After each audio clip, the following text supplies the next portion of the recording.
The Kia Seltos is completely redesigned for the 2027 model year, and now it's one of the biggest of the small crossover SUVs.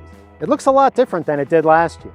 It takes its design cues from the latest Kia Telluride and the company's big EV9 electric SUV. Size-wise, it's about the same as its corporate sibling, the Hyundai Kona, and the popular Honda HR-V.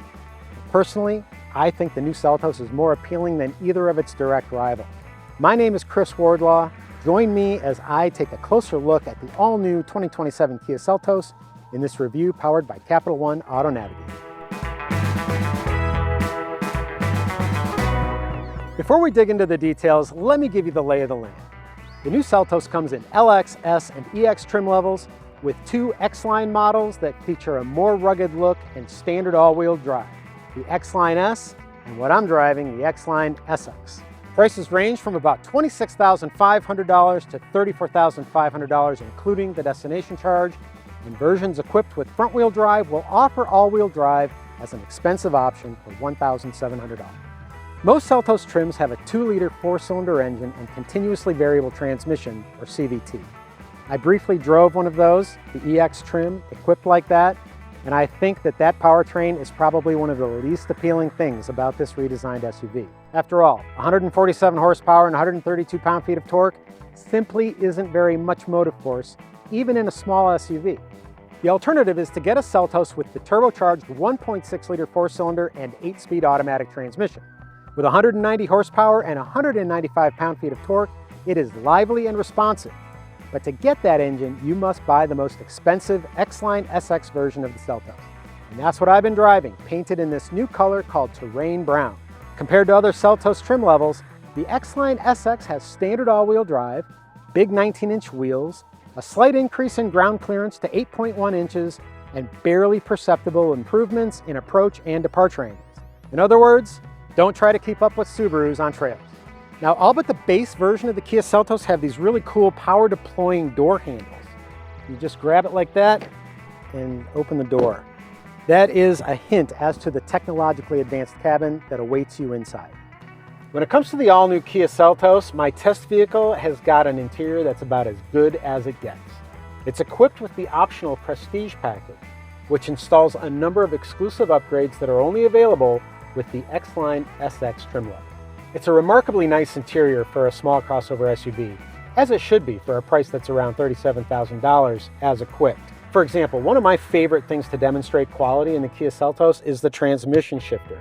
It's robust, it's refined, it feels great every time you use it.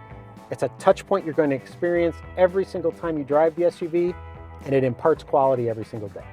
As far as comfort goes, the Seltos excels. This driver's seat is super comfortable. The front passenger seat has got a manual seat height adjuster, which is important to some people, and the back seat is really roomy. Yesterday I rode back here for over half an hour. I was perfectly comfortable. You've got air vents, you've got a slot to hold a smartphone, and you've got this handy center armrest with cup holders. There's also plenty of room back here to install child safety seats and pretty much carry kids of all ages. I'm going to get back up front to walk you through all the technology, but before I do that, make sure you subscribe to the Capital One Auto Navigator channel for the latest info on all the new cars, trucks, and SUVs. Speaking of more info, the triple screen display in the top-of-the-line Kia Seltos is super impressive. You've got a 12.3-inch digital driver display, 12.3-inch touchscreen infotainment display, and a 5-inch climate panel sandwiched in between them. There's almost 30 inches of screen space there. But don't worry, Kia includes a lot of analog controls as well. For example, you've got quick access buttons to your main menus on the touchscreen. You've got volume control, temperature controls, fan speed, and with an active Kia Connect subscription, you can use their generative AI voice assistant to help you execute commands with the touchscreen infotainment system. I tested it extensively using a variety of conversational commands, and it worked almost flawlessly. It's great tech. Now, if you don't want to use the Kia interface, it's got wireless Apple CarPlay and Android Auto, and it also has a wireless charging pad here, which worked great with my iPhone, except my iPhone did get a little bit hot while I was using it. Now, if you don't want to use the wireless charging pad, you've got a total of 4 USB-C charging ports, 2 here in the front, 2 here in the back. And my test car's Prestige package added a really excellent Harman Kardon audio system. I loved it. Kia also equips the Seltos with a really impressive package of advanced driver assistance systems, but unfortunately, you cannot get a blind spot monitoring system or rear cross traffic alert on the base LX trim level.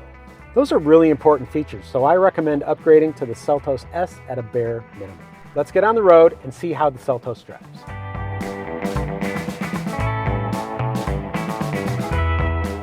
Now, I think that Kia is making a big mistake not offering the turbocharged engine in more versions of the Seltos. It's a really satisfying engine, and I really don't think the fuel economy penalty is significant enough to discount the extra power and acceleration and satisfaction that you get.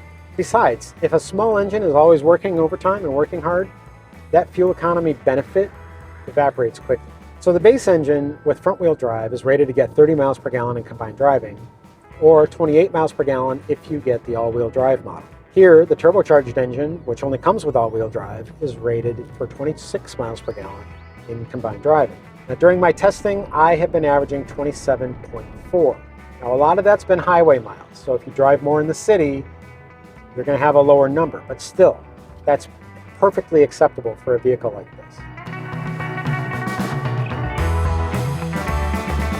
Now, if you decide to upgrade your Seltos with all-wheel drive, know that you're getting more than just extra traction.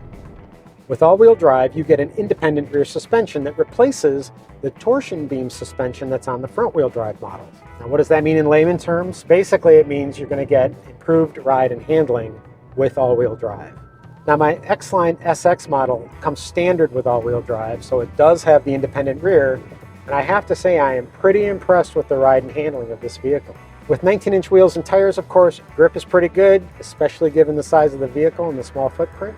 It's fun to drive on a curvy road, but more importantly, and I really didn't expect this, it was remarkably smooth on the freeway. You get two drive modes here. One is normal, one is sport. Sport basically quickens the throttle response and the way that the vehicle behaves, makes it feel a little speedier, adds some heft to the steering. Normal, you do suffer a little bit of turbo lag. Sometimes when you want to pass people, the transmission is kind of reluctant to downshift.